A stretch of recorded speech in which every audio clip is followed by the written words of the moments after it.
Assalamualaikum warahmatullahi wabarakatuh. Saya akan menjelaskan ERP atau Enterprise Resource Planning, integrasi sumber daya perusahaan masa kini. Apa itu ERP?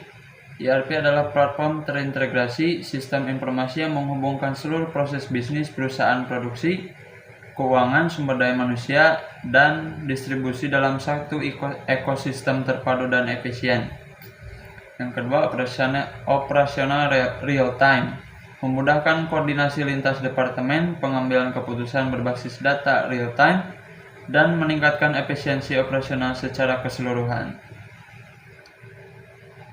Evolusi ERP dari MRP ke ERP 2. Tahap pertama, MRP, Material Requirement Planning, untuk perencanaan kebutuhan material.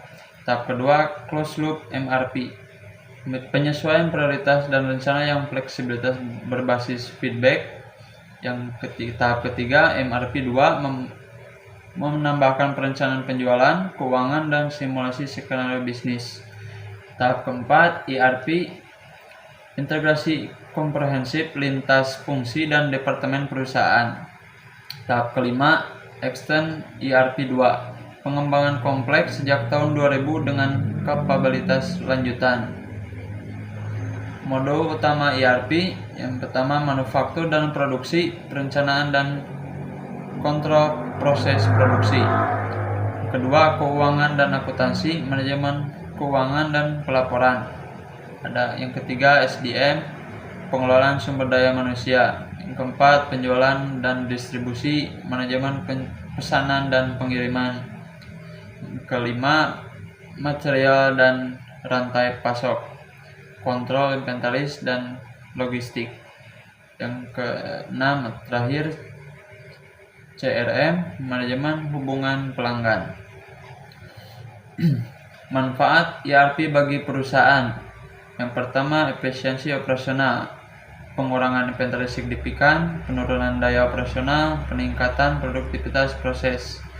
Yang kedua, keputusan berbasis data, pengambilan keputusan real time, standarisasi proses lintas departemen, responsivitas pasar lebih tinggi. Tantangan implementasi ERP di Indonesia. Yang pertama, kompleksitas dan investasi besar.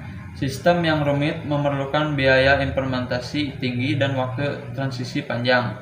Yang kedua, manajemen perubahan, budaya organisasi, resistensi pengguna, dan keengganan terhadap transformasi digital.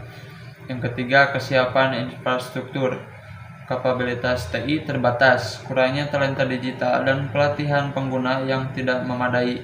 Yang terakhir, dukungan organisasi, komitmen manajemen puncak masih terbatas, dan kepatuhan regulasi lokal global belum optimal. Studi kasus Cap Company Indonesia, implementasi ERP pada manufaktur Indonesia. Yang pertama, kualitas sistem, kepuasan pengguna terjamin melalui performa sistem yang andal dan responsif. Yang kedua, layanan dukungan, tim support profesional memastikan operasional berkelanjutan dan penyelesaian masalah cepat. Dan yang ketiga, iklim organisasi, budaya kerja positif, mendukung adopsi teknologi dan kolaborasi tim yang efektif. Dampak positifnya, integrasi data seamless, efisiensi operator meningkat, keputusan bisnis lebih cepat dan akurat. Tren ERP di Indonesia 2025. Migrasi ke cloud. ERP berbasis SaaS mendominasi, kemudian akses, keamanan berlapis, dan penghematan infrastruktur signifikan. Kedua, digitalisasi BUMN, dorongan pemerintah dan badan usaha negara untuk transformasi digital melalui implementasi ERP modern. Solusi open source lokal menjadi solusi open source lokal, peningkatan adopsi ERP open source dan solusi domestik yang lebih terjangkau dan fleksibel. AI dan analitik prediktif, integrasi kecerdasan buatan dan analitik lanjutan untuk prediksi bisnis, optimasi, dan inovasi strategis. ERP dan transformasi digital bisnis. Pertama, fondasi transformasi. ERP menjadi tulang punggung digitalisasi bisnis modern. Kedua, responsif pasar. Adaptasi cepat terhadap dinamika pasar dan kebutuhan pelanggan. Menjadi inovasi bisnis, memungkinkan strategi adaptif dan berkelanjutan. Menjadi daya saing global, meningkatkan kemampuan bersaing di era globalisasi digital. Dan pertumbuhan bisnis, akselerasi pertumbuhan melalui efisiensi dan keputusan tepat. Kesimpulan dan aksi. Investasi strategis. ERP adalah fondasi integrasi bisnis dan efisiensi operasional jangka panjang. Kunci keberhasilan, kualitas sistem, manajemen perubahan, dan dukungan organisasi total adalah faktor penentu bagi keberhasilan. Yang ketiga, peluang Indonesia. Saatnya perusahaan Indonesia memanfaatkan ERP modern untuk menghadapi tantangan dan peluang masa depan.